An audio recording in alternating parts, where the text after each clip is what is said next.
Mga ka-diskarte chicks, pakinggan mo to. Kapag ginawa to ng babae at hindi mo napansin, may ibang lalaking makakapansin. At yun ang masakit, hindi dahil mas gwapo siya, hindi dahil mas may pera siya, kundi dahil mas marunong siyang bumasa ng senyales. At sa video na to, ituturo ko sa iyo ang dalawang tahimik pero malalakas na signs na kapag ginawa ng babae, hindi na to friendly lang.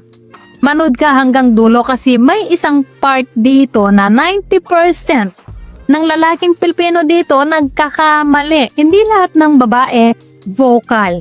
Lalo na kaming mga Pilipina, hindi kami lalapit at sasabihin, gusto kita, ready na ako. Hindi, mas subtle sila. Mas tahimik pero kapag marunong kang makiramdam, malinaw na malinaw ang mensahe. At hindi to bastos, hindi rin haka-haka. Ito ay psychology plus totoong kilos ng babae. So sign number 1, sinasadya niyang maging komportable sa'yo, lampas sa normal. Mga ka-diskarte chicks, linawin natin. May pagkakaiba ang mabait, friendly, at komportableng may laman.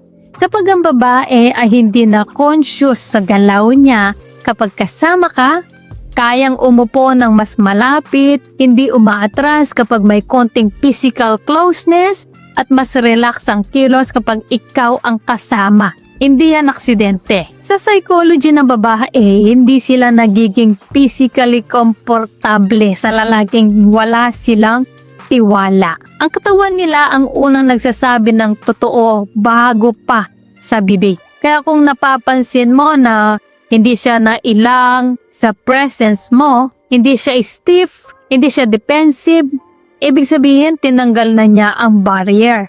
At tandaan mo, walang intimacy kung walang comfort. May kakilala akong babae, tahimik, mahinhin. Pero kapag kasama niya ang lalaking gusto niya, iba ang galaw, iba ang tawa, iba ang lambing. Hindi halata sa iba, pero ramdam ng lalaking marunong magbasa. Babala sa mga lalaki, guys. Dito nagkakamali ang marami. Kapag napansin nyo to, minamadali. Biglang nagiging manyak vibes.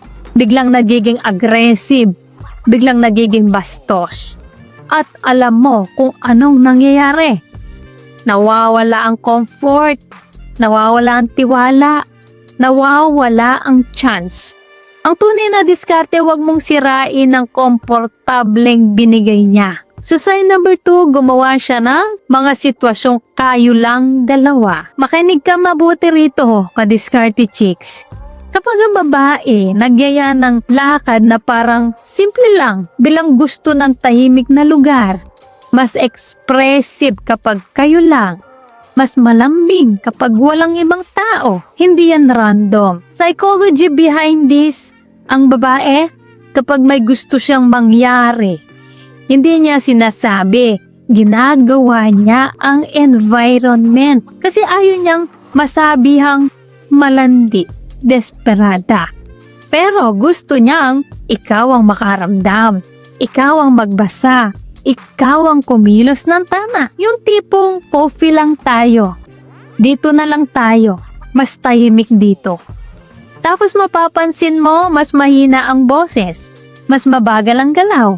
Mas diretso ang tingin.